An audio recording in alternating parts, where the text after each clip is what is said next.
ngos-ngosan, ngopi nih santai bareng Mbak Yus.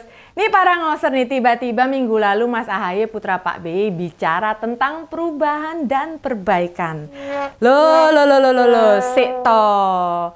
Sik to iki kan Mas AHY ada di koalisinya Indonesia Maju. Kok ngungkit-ngungkit perubahan dan perbaikan? Ada apa ini? Ada apa Mas AHY? Kenapa nggak ngikut arus utama di koalisi pengusung Prabowo Gibran? Tuh, sementara tagline perubahan kan hanya dibawakan pasangan Anies dan Caimin. Ini posisi Demokrat malah ambigu, malah bisa merugikan mereka sendiri. Malah kesannya itu kayak nantangin gitu ya. Pengen Prabowo Gibran neruskan program Jokowi dengan semangat perubahan dan perbaikan. Lah, nggak bahaya ta? Nih, dengan mengangkat kembali perubahan dan perbaikan, ini akan dianggap kontradiksi. Bisa ditafsir mbalelo. Gitu loh. Ini juga mengancam posisi Demokrat di koalisi. Bisa makin disingkirkan nek carane ngono. Ya cara ngelawannya mestinya nggak gitu. Kurang keras. Apa malah tidak menguntungkan Demokrat?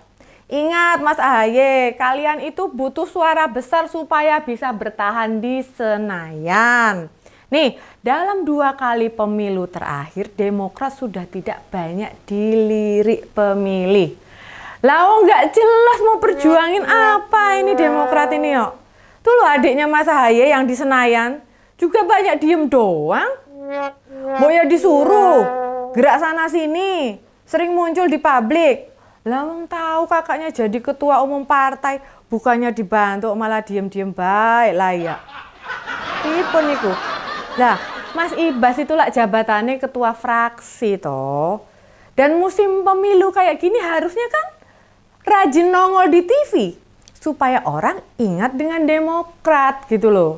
Lah saiki nek kampanye ngandalin rontek sama baliho yang nggak efektif. Siapa sih yang masih terpengaruh sama baliho? Kita benar-benar relatif ngelihat suami Mbak Anissa Pohan ini gerak sendiri, bekerja sendiri, membenahi citra sendiri. Kita itu paham, Mas AHY itu gerah, sumuk, bahasa sederhananya wes orang nyaman di koalisi Prabowo Gibran. Lah namun nek cara mainnya kayak gitu kan ya malah rugi sendiri gitu loh. Memang ketua umum Demokrat mesti bekerja mati-matian agar karir politiknya enggak macet gitu loh. Lah usia baru 45 tahun. Masa bakal terhenti hanya karena suara Demokrat makin amblek, anjlok, amblas? Tapi gini loh Kak AHY, jangan putus asa. Wong terjun di gelanggang politik baru 5 tahun. Gagal menang di pilkada juga baru sekali. Tuh loh, Mbak Yus kasih tahu belajar sama Opa Wowo. Sekali kalah cawapres, 2 kali kalah pilpres, belum nyerah-nyerah juga. Mbok usia sudah manulais, pokoknya syahwat maju jadi pengusaha terus digelorakan gitu loh. Tidak ada tokoh politik sendablek ketua umum Gerindra itu. Ya saran Mbak Yus ya patut ditiru ya, itu semangat pantang menyerahnya ya, semangatnya aja. Dan Mbak Yus tuh berpikir itu bermain politik itu kayak main bola. Kadang menerapkan strategi menyerang, kadang bertahan, kadang memancing lawan gitu loh. Pernyataan ketua umum Demokrat ini bisa dianggap blunder gitu loh. Dalam bola malah kayak nendang bola ke kiper. Nek penjaga gawang nggak siap lah malah jadi gol bunuh diri. Riwe gitu loh. Ya meski kita tahu sikap itu keluar soalnya Demokrat merasa nggak pernah dapet bola, nggak diumpanin, jadinya hanya berlari sana sini tanpa tujuan yang jelas loh. Ini yang membuat mereka pengen menaikkan posisi tawar. Walaupun berada di koalisi Indonesia Maju, terlihat partainya Pak BY itu kayak nggak dilibatkan ya, kelihatan banget gitu loh. Terus kayak dianak tirikan gitu ya. Wong pas mau debat capres yang ketiga, Ketua Umum Golkar, PAN, dan Gerindra itu ditemuin sama Presiden. Ada yang diajak olahraga, ada yang diajak sarapan, ada yang diajak maksiat. Ngerti lah maksiat kuwi apa? Makan siang sehat. Ojo mikir aneh-aneh sih ya. Dan ada yang ketemu buat makan malam, basa Jawane dinner. Sementara Demokrat tidak bertemu sendiri empat mata sama presiden gitu loh. Yo memang sih partai lain kayak Gelora, PSI, Prima yang lainnya ya juga nggak ada yang ketemu empat mata sama presiden gitu loh. Tapi kan Demokrat punya kursi di Senayan. Ya posisinya jangan disamakan dengan partai tanpa kursi dong. Jadi kesannya itu Demokrat itu kayak diremehke. Memang sih protes itu wajar disuarakan sama Mas AHY gitu loh. Hanya saja caranya memang malah merugikan diri sendiri gitu loh Mas AHY. Ditambah Pak SBY kan pernah bilang, Pak Prabowo, for you saya akan turun gunung. Begitu waktu ketemu ngomongnya sih gitu ya. Nah sekarang apakah Pak BY turun gunung? Ya nggak tahu. Apakah kampanye-kampanye Prabowo Gibran menguntungkan Demokrat? Juga tagline-tagline perubahan dan perbaikan disuarakan Prabowo Gibran? Enggak, Pak Jokowi enggak ngajak makan Mas AHY bisa jadi. Itu bentuk protesnya lah.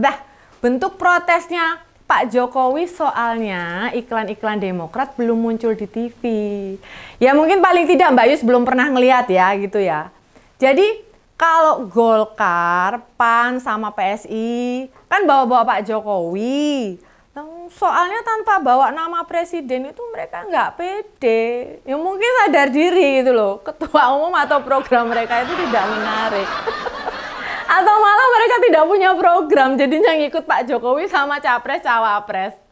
Jadi melihat konstelasi politik kekinian dan gagapnya Demokrat mengikuti langkah koalisi, ini justru menunjukkan mentahnya kemampuan kakaknya Mas Ibas itu gitu loh. Yes, Mas AHY, Mbak Yus Kandanis, memang politik di Indonesia itu sulit diprediksi. Lah 10 tahun jadi oposisi, begitu mau pilpres kok malah memilih gabung di mana mayoritas pendukung berada di situ. Lah terus lantas fungsinya 10 tahun kritis pada pemerintahan apa? Kan rugi. Sok ngeritik IKN lah, kritik harga sembako mahal lah, sulit lapangan kerja lah. Lah malah yang terakhir, yang baru saja mengklaim zaman Pak BY gaji PNS bisa naik 9 kali. Weh. Dikira orang kemudian berbondong-bondong milih Demokrat lagi gitu. Lah Demokrat saja tidak ada kader yang jadi capres atau cawapres kok. Memang bisa ngulang gaji PNS 9 kali naik dalam 10 tahun. Wah, lah ngimpi lah Mas ya. Gitu loh. Kita tahu Demokrat itu pergi dari koalisi perubahan kan gegara Bang Agus batal jadi cawapresnya Pak Anies. Merasa dikhianati atau ditelikung. Ya, ditikung apa ditelikung? Ya, situ biasalah dalam politik. Lah, malah merapatnya ke Prabowo Gibran Mas AHY ini. Ya tiada guna posisi oposisi 10 tahun. Mbok ya, milih dukung Pak Ganjar sama Profesor Mahfud gitu loh. Lah yo biarpun Pak BY itu nggak cocok sama Bu Mega.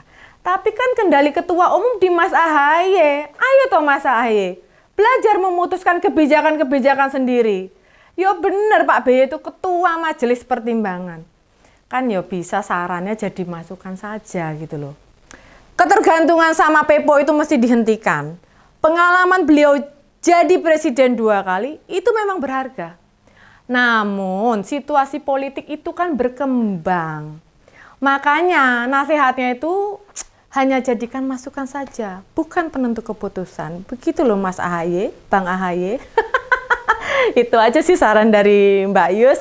Gitu ya, ngos-ngosan ngopini santai sama Mbak Yus hari ini. Ketemu lagi ngos-ngosan di berikutnya. Bye!